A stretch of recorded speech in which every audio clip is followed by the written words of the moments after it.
le voy a dar el lugar a Graciela Subirán, guía de turismo, es docente de turismo.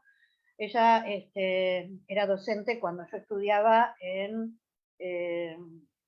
Buenos Aires, y bueno, además de ser colega, amiga, excelente persona, hoy nos va a hablar de dos tumbas controversiales en Argentina, Evita y Aramburu. Para quienes no son de nuestro país, son dos hechos bastante complicados de explicar, y ahora se ha puesto sobre el tapete, se está viendo mucho más por esta nueva serie que está dando Star, la plataforma Star, sobre Evita, y que la está haciendo Natalia Oreiro. Gra, te abrimos el micrófono, ahora te lo abre Sonia, das el saludo y después colocamos el video que hiciste, porque Graciela, lo cuento yo, tenía hoy una intervención y no sabía si ibas a estar. Bueno, acá está uno de tus alumnos pidiendo, tus alumnos están pidiendo por vos. Sonia, ¿le podés abrir el...? Ahí está, ahí tenés abierto el micrófono, Gra. Gracias, Graciela. ¿Se escucha bien? Ahí se escucha perfecto. Bueno, buenas tardes. Sobreviví a la intervención, así que por lo menos los quería saludar, pero había previsto que a lo mejor no, no que no sobreviviera, sino que iba a estar más dolorida, y por lo tanto me tomé el atrevimiento de dejar un video. Lo que no quita que acá estoy a disposición, tengo todos los libros al costado mío. Quiero aclarar que este video lo grabé unos días antes que apareciera la serie, por lo tanto van a escucharme hablar en futuro de la serie. También me equivoqué, dije Netflix, no es Netflix, y quiero aclarar dos cuestiones. En algún momento, ya lo van a ver hoy durante el transcurso de la exposición, en algún momento digo que el cuerpo de Evita salió de Buenos Aires rumbo a Italia el 23 de abril, y en otro sector digo que fue el 27 de abril. Quiero aclarar que fue el 23 de abril sin lugar a dudas, y cuando hablo que ella se casa el 10 de diciembre, en la iglesia de San Francisco, que en realidad tenía fecha el 9 de diciembre, pero Perón la deja plantada, porque parece que nos puede plantar cualquiera a cualquiera de nosotros, y se casa al día siguiente. Tengo que aclarar que es la iglesia de San Francisco de La Plata, porque como no lo dije, uno podría pensar que es la iglesia de San Francisco, que está a 100 metros escasos de la Plaza de Mayo, para quienes no conocen Buenos Aires, nuestra plaza más histórica, la plaza céntrica, etc. Ella se casa en La Plata, que de hecho fue la ciudad, que es capital de la provincia de Buenos Aires, donde vivimos los bonaerenses, los que vivimos en la provincia de Buenos Aires. Tenemos como capital la ciudad de La Plata, que durante un tiempo se llamó justamente Ciudad Eva Perón. Ella se casó allí. Acá estoy para cuando termine el video, cualquier pregunta que me quieran hacer. Gracias, Gra. Listo. Bueno, ahora vamos a pasar el video. Mi nombre es Graciela Subirán. Vamos a hablar de las vicisitudes del cuerpo de Evita hasta que llega finalmente al cementerio que nos ocupa, en este caso que es el cementerio de La Recoleta. Recordamos, sobre todo para la gente que no es de la República Argentina, que Evita finalmente muere un 26 de julio del año 1952. ¿Por qué decimos finalmente? Porque tuvo una agonía de muchísimo tiempo, muchísimos meses, y de hecho ya para finales de agosto del año 1951, el médico anatómo-patólogo muy famoso en ese momento, llamado Lascano González, que era el director de anatomopatología del Hospital Italiano, es el encargado de hacer la biopsia que va a dar el diagnóstico definitivo y fatal. Tenía un carcinoma endofítico de cuello uterino y no lo pudo asegurar fehacientemente el doctor, pero era muy probable que ya tuviera, como finalmente se comprobó, metástasis, tanto en los pulmones como también es probable que tuviera en algunos sectores de su osamenta.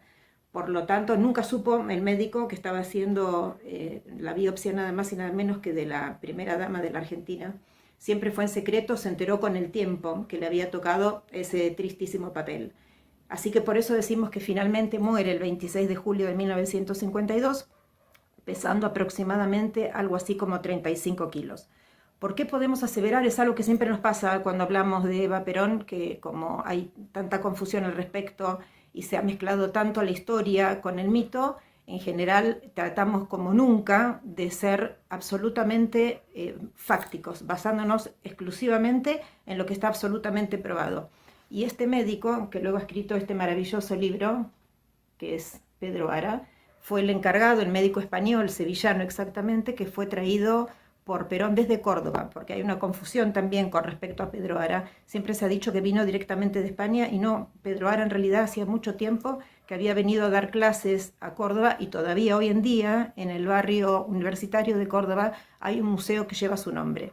Sabiendo de la fama que tenía justamente en su dedicación a hacer tanto parafinados como embalsamamientos, es que Perón lo hace venir a Buenos Aires y le encarga que embalsame el cuerpo de su mujer cuando falleciera. Por lo tanto, convive Pedro Ara con Eva viva y siempre cuenta en este libro, que repito, es un libro interesante, aunque es de difícil lectura, porque en definitiva es un libro científico, está escrito desde la medicina, que es lo que él era. Y nos cuenta que en los últimos tiempos que la pesó, para tener más o menos claro qué cantidad de químicos iba a necesitar, qué cantidad de inyecciones debía darle, etcétera, es que constantemente la pesaba y el último pesaje daba algo así como 35 kilos y todavía le faltaba algunos días para morir. Por lo tanto, podemos, sin lugar a dudas, sin miedo a equivocarnos, sin temor a caer simplemente en el mito, decir que estaba pesando alrededor de 35 kilos. Cuando fallece, teóricamente a las 20:25 de ese 26 de julio, su cuerpo sabemos que es llevado primero al Ministerio de Trabajo. Hay muy pocas fotos que nos muestran a Eva Perón dentro del cajón que se le ve la cara, así que vamos a ver una de las pocas que hacen, digamos, que hacen foco directamente en la cara de Eva Perón, que es de Pinelides Fusco. Es importantísimo dar el nombre, en este caso era el fotógrafo presidencial, y estuvo estoico, parado todos los días que duró el velorio, que fueron nada más y nada menos que 14, al lado del cajón, y todo el registro fotográfico que tenemos se lo debemos a Pinelides Fusco, o por lo menos todo lo realmente muy interesante. En realidad el 27 comienza el velorio y lo hacen primero en el Ministerio de Trabajo, que es donde hoy en día está la legislatura. Recordemos que ella ahí había instalado uno de los lugares donde funcionó la famosa Fundación Eva Perón. La primera fue en los jardines de la Quinta Residencial, o de la Residencia Presidencial para ser más precisa. El segundo fue en el Correo, donde hoy en día está el Centro Cultural Kirchner, y la tercera fue justamente en el Ministerio de Trabajo, que en ese entonces era aún Secretaría de Trabajo y Previsión. Allí el velorio dura desde el 27 de julio hasta el día 9 de agosto, y el 9 de agosto es retirada de allí y es llevada a pulso hasta el Congreso de la Nación, donde queda hasta el día 10. ¿Por qué se la traslada desde el Ministerio hacia el Congreso de la Nación? Por una ley que dice que para honrar, con honras fúnebres de primer magistrado, a una persona debe ser trasladada al Congreso de la Nación, por eso es que se la traslada. Y desde allí, el mismo 10 de agosto por la noche, es llevada también a pulso a la CGT. Para quienes no son de nuestro país, la CGT es la Confederación General de los Trabajadores, está en el barrio de San Telmo, uno de los 48 barrios que tiene la ciudad de Buenos Aires, y allí es colocada en el segundo piso de la CGT, donde Pedro Ara se va a encargar de embalsamar su cadáver. Realmente Pedro Ara se traslada, lo cuenta él en su libro, traslada a la familia al segundo piso de la CGT, su mujer le ayuda a coser la túnica que en algún momento va a cubrir el cuerpo de Eva Perón. Realmente se dedica durante los próximos años, sin exagerar, a preservar el cuerpo de Eva Perón. Para que tengan una idea de lo que fue el velorio, todos hemos visto en algún momento la marcha de antorchas, etcétera, lo que de pronto son esos detalles que nos dan claridad con respecto a la dimensión que tomó este velorio. Hay dos datos que sobresalen. Uno es que para ese momento, para el día 31 de julio del año 1952, muere la famosa pintora de origen francés, pero que bueno, vino casada con un pintor argentino, se quedó acá y nos regaló enorme cantidad de cuadros absolutamente didácticos sobre Buenos Aires y sobre la República Argentina, que se llamaba Leonie Matisse. Cuando Leonie Matisse muere el 31 de julio, su familia se encuentra que no la puede honrar con ninguna flor porque se habían agotado todas las existencias de flores de la República Argentina e incluso se había permitido la importación, por lo tanto no había flores desde Colombia, Bolivia, Uruguay, Paraguay, Brasil, Chile. Se habían acabado la existencia de flores y lo tenemos claro a partir de Leonie Matisse. Y otra cuestión que realmente es muy sintomática y muy demostrativa de lo que fue el velorio es que en ese momento la Fox mandó a uno de sus camarógrafos, uno de los más importantes, para que grabara los acontecimientos. Y fue tanto el movimiento de masas realmente que representó tanto el velorio como el posterior traslado de sus restos hasta la CGT, que luego, cuando muchos años después, en 1966, debieron hacer una película sobre Batman, y necesitaba, bueno, Batman se asoma con Robin en 2 ocasiones. En una se asoma a una torre para ver cómo la gente está protestando y en otra están adentro de un laboratorio y se escuchan protestas en la calle. Y como necesitaban algo muy multitudinario, que estuvieran aclamando a Batman y Robin, recurrieron justamente a las escenas que habían sido filmadas en el velorio de Evita en Buenos Aires, y por allí circulan algunos videos que muestran la película de 1966, la primera película de Batman, la de Pop, Pau, etcétera, que algunos recordamos. Y bueno, y uno ve perfectamente, reconoce, mientras que ellos gritan arriba de una torre, uno mira a la multitud y reconoce perfectamente a nuestra ciudad de Buenos Aires. Allí queda en el segundo piso de la CGT, exactamente hasta la noche del 22 de noviembre del año 1955. ¿Por qué? Porque recordemos que Perón, viudo, sigue adelante, por supuesto, con su mandato. El 16 de junio hay un conato de revolución que finalmente se concreta el 16 de septiembre del año 1955. Y en realidad, si bien por el decreto 4161, la revolución autodenominada libertadora, deciden que tienen muy claro qué es lo que van a hacer con la quinta presidencial, con el nombre de Perón, etc., hay algo que no pueden definir rápidamente, y es qué van a hacer con el cuerpo de Perón. Se debe justamente, cuando le preguntaron a Lonardi qué es lo que había pasado, que no habían podido deshacerse de ese cuerpo, cuando había muchas ideas. Una era quemarlo, ya que estaba llena de químicos y por lo tanto iba a ser sencillo. Otra era ponerle piedras y arrojarla al agua. Pero recordemos que dicha revolución en realidad vino también en nombre de la religión católica, por lo cual ninguna de las dos cuestiones era factible. Y Lonardi dijo una frase que realmente es espectacular. Dijo: supimos qué hacer con todo. Supimos hacer el decreto, supimos destruir la quinta presidencial, supimos qué hacer con Perón, qué hacer con los peronistas. Pero cuando llegamos al segundo piso de la CGT nos encontramos con un cuerpo muy indefenso. No existe en la historia argentina un cuerpo más indefenso y menos inofensivo. Me parece soberbia la definición, porque en realidad no hay nada más indefenso que el cuerpo de una mujer muerta muy pero muy joven, que los químicos la habían achicado, aproximadamente, según dice Ara, medía 1,50 m, o sea, y estaba desnuda, nada más indefenso. Pero es cierto también que nada es menos inofensivo, porque se sabía que el peronismo estaba buscando el cuerpo de Evita para llevarlo como una bandera contrarrevolucionaria, recordando aquella frase con la cual prácticamente termina su discurso que inaugura la televisión argentina el 17 de octubre de 1951, cuando dice: yo sé que ustedes recogerán mi nombre y lo llevarán como bandera a la victoria. Entonces pensaron que si el nombre de Evita era una bandera contrarrevolucionaria imparable, cuánto más sería el cuerpo directamente de Evita. Y es por eso que durante mucho tiempo no saben qué hacer, hasta que finalmente la noche del 22 al 23 de noviembre del año 1955, o sea, meses después de la revolución, lo retiran del segundo piso de la CGT. Pedro Ara tiene la precaución de hacerse firmar absolutamente en qué estado se lo llevaban, sacarle radiografías que se conservan. Por eso ahora que estamos a punto de ver que se estrena una serie en Netflix en donde se van a mostrar, según Eloy Martínez, que había 6 muñecas que eran muy parecidas al cuerpo de Eva Perón, nos va a costar mucho derribar ese mito, porque realmente está todo fotografiado en el libro de Pedro Ara, en donde se demuestra que hubo solamente un cuerpo de Eva Perón, que era el real y era el embalsamado. Inclusive él, detrás del lóbulo, le hace una marca que solamente él sabía, una estrella, y por eso cuando años después, muchos años después, el cuerpo de Eva es devuelta a Perón en España, él está presente y reconoce que es el cuerpo de Eva embalsamado original por esa pequeña marca que él había hecho y que era una marca secreta. Así que finalmente la noche del 22 de noviembre la retiran del segundo piso de la CGT y va a dar vueltas por todo Buenos Aires, literalmente, exactamente hasta abril del año 1957.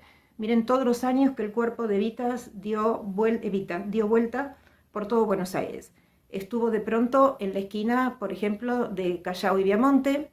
En algún otro momento estuvo en la Plaza Rodríguez Peña. Sabemos perfectamente, hemos hecho el seguimiento, que estuvo en la calle Sucre, cerca de las Barrancas de Belgrano, donde había una dependencia del ejército. Estuvo en un teatro llamado Teatro Rialto, en la esquina de Córdoba y La Valleja. No está más, hoy en día hay una casa de ropa femenina, hasta que finalmente, como siempre, aparecían velas alrededor del lugar donde estaba escondido el cuerpo, e incluso hubo un acontecimiento tristísimo de una persona que tenía el cuerpo a su custodia, y como una noche su mujer embarazada se levantó y él creyó, cuando se despertó, que quien estaba avanzando hacia él era el fantasma de Evita, que estaba en su ático, en su desván, disparó y mató a su mujer, y por lo tanto decidieron sacar a quien estaba a cargo hasta ese momento del operativo, que se llamaba Möhre König, y en su lugar poner a un coronel del cual hemos oído hablar mucho y que incluso se animó a hacer muchos videos y contestó a muchos reportajes, que es el señor Héctor Cabanillas.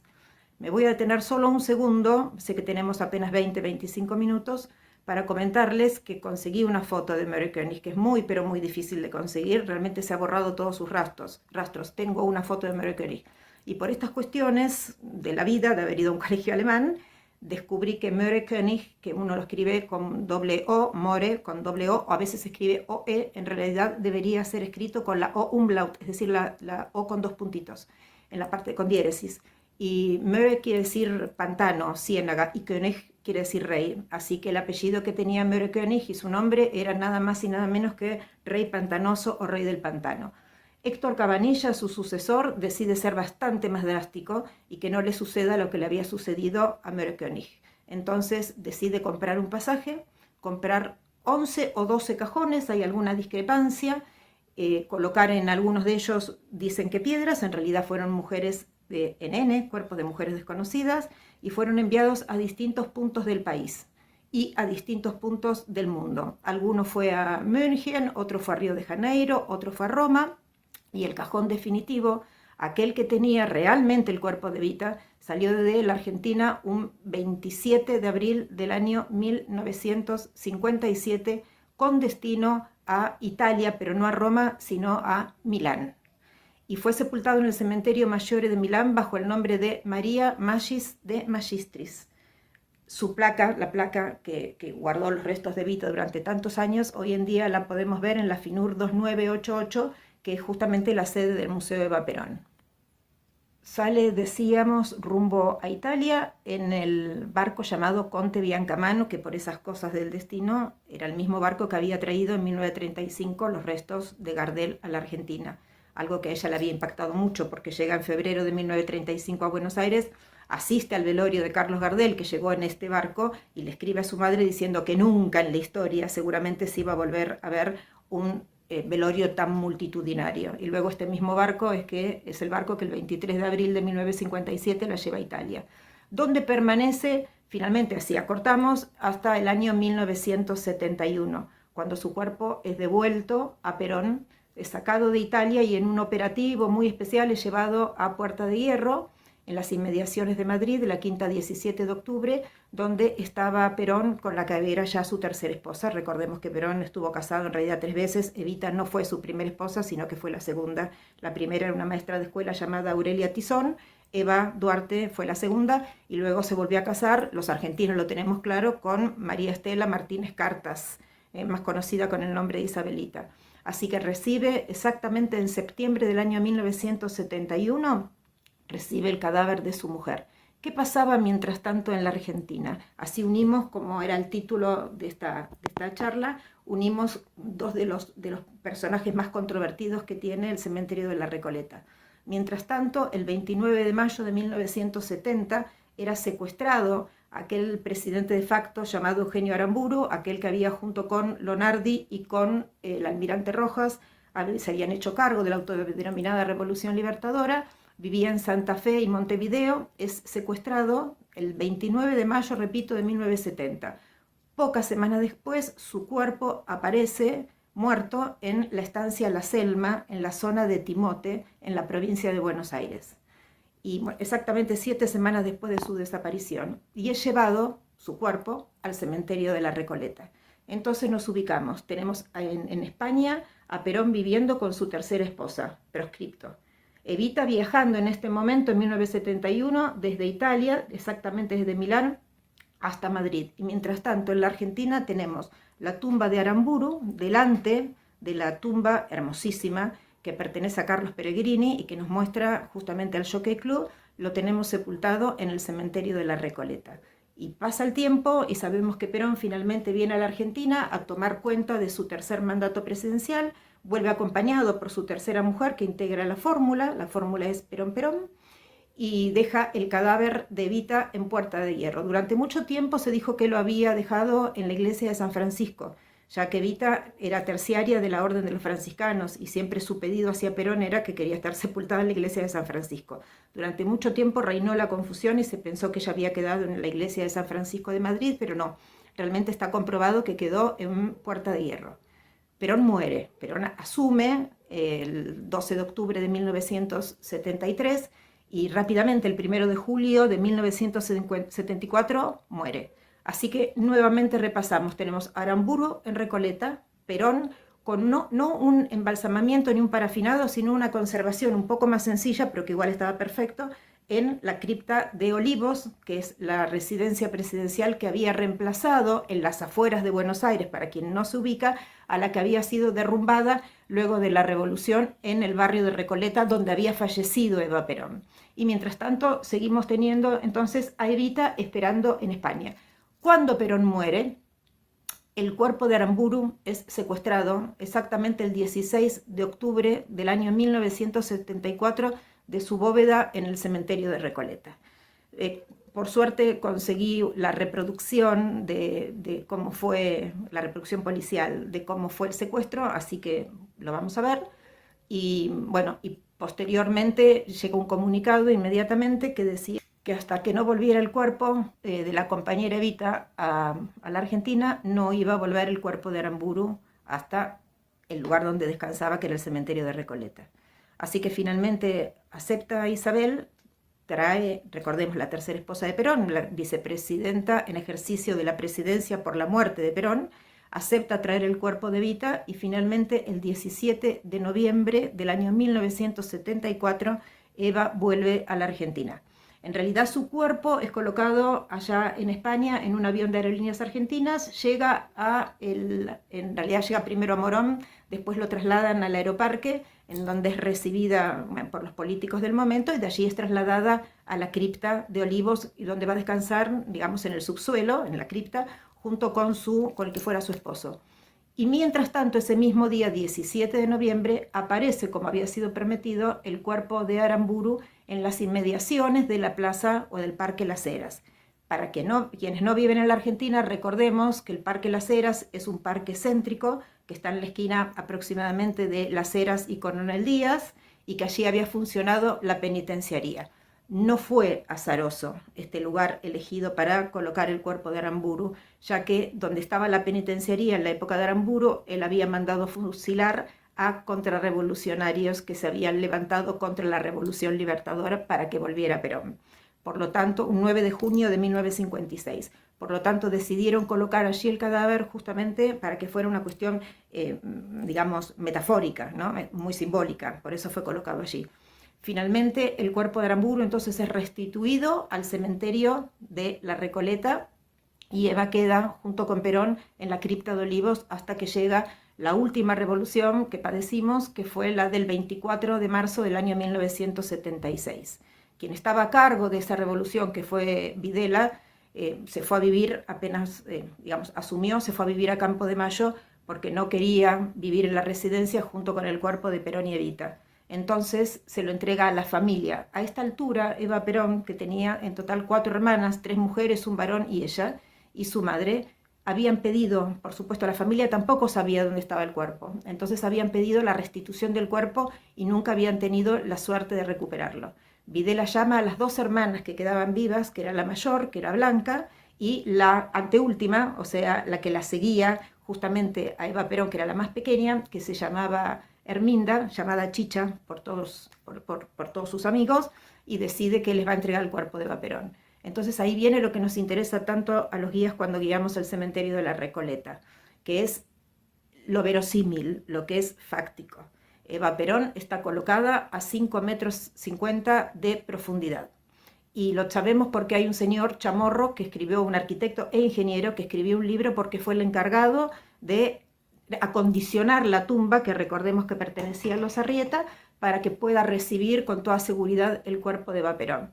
la condición sine qua non que se puso tanto la dirección del cementerio, que estaba a cargo de Jorge Llenó, como el gobierno, que estaba a cargo del general Videla, como de las propias hermanas vivas, estas dos hermanas vivas, era que cumpliera con todos los requisitos de seguridad para que no volviera a pasar lo que sucedió. Con lo cual Chamorro, siguiendo estas premisas, tanto la austeridad que había pedido la familia, como la seguridad que también pedía la familia y el gobierno, da comienzo a las obras.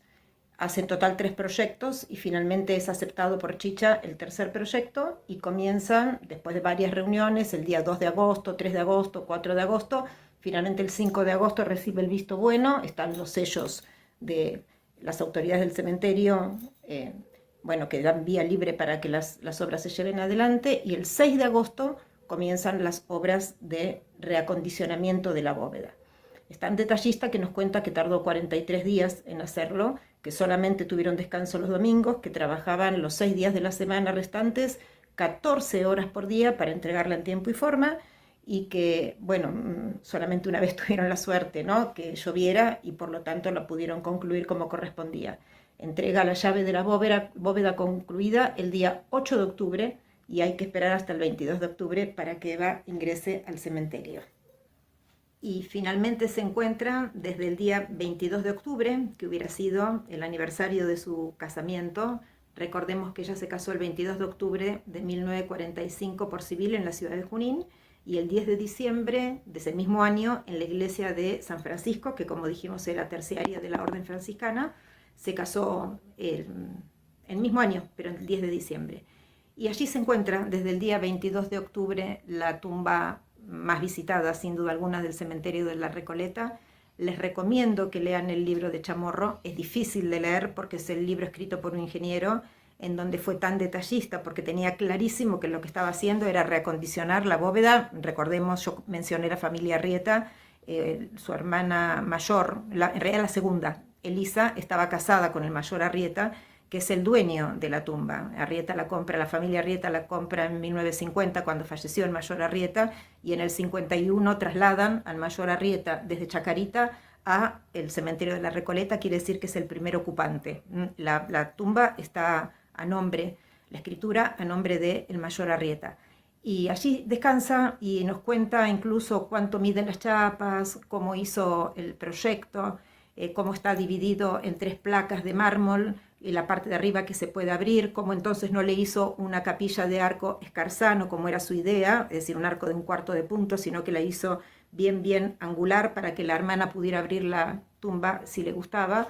Y lo que le había dicho el señor Llenó, el director, era si no le convenía ponerla en el primer piso para que estuviera más custodiada, cosa con la que no estuvo de acuerdo en absoluto, y por qué no la ponían en un catre y le colocaban delante un vidrio templado, un vidrio blindado, para de esa manera tenerla protegida, que era en definitiva lo que iba a hacer la familia de Perón en la tumba que ocupó Perón en la Chacarita, también desde el año 1976, hasta que luego es trasladado, como está hoy en el día de hoy, en San Vicente. Y en su libro cuenta Chamorro que se negó rotundamente, le parecía muy poco seguro, y que luego, viendo lo que pasó en la década del 80 con el hurto de las manos de Perón, donde pudieron romper ese vidrio templado y meter sierras muy especiales y cortarle las manos, se felicitó por no haberlo hecho. Así que tenemos a Aramburu descansando en el cementerio de la Recoleta y a Eva a muy pocos metros de Aramburu descansando en la profundidad de los 50 metros y siempre con flores en su puerta, como sabemos los guías que vemos siempre la puerta adornada.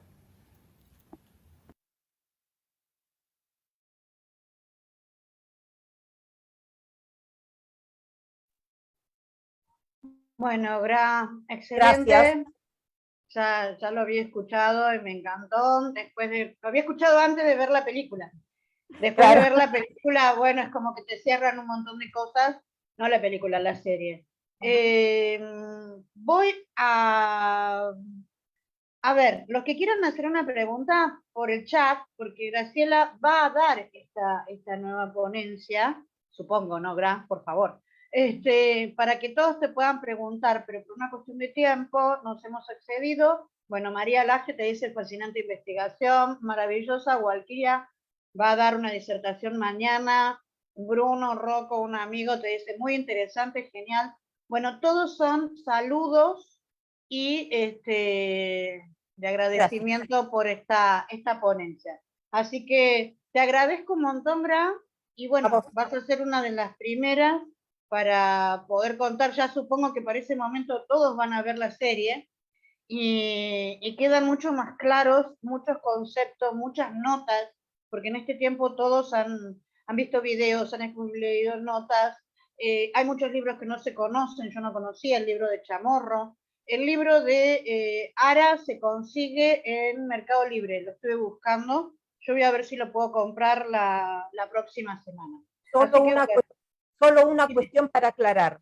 En el momento en que muestro un acta que está marcado en rojo, donde dice Héctor Cabanillas, si yo lo marqué, si no lo explico no queda claro por qué es, cuando llega el cuerpo de Perón, de Eva, a Puerta de Hierro, que por estas cosas está documentado que iba a llegar 20:25, la hora de su muerte, y entonces es cuando Cabanillas le pide al chofer, que no entendía absolutamente nada, que diera vueltas y que tratara de entrar a las 21 a entregárselo a Perón, porque era realmente demasiada metáfora que se lo entregara a 20:25. Y la pregunta que siempre nos hemos hecho hasta que apareció esta acta es si Perón sabía que la persona que le estaba entregando el cuerpo era quien lo había robado.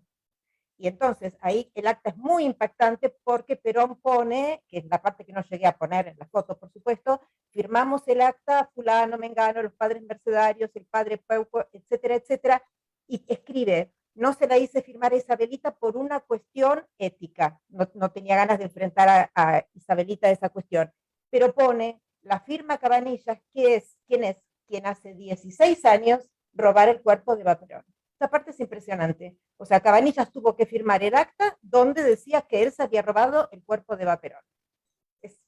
Esa acta fue maravillosa haberla encontrado. Bueno, gracias. Un beso, recupérate y gracias por haber venido hoy a la ponencia.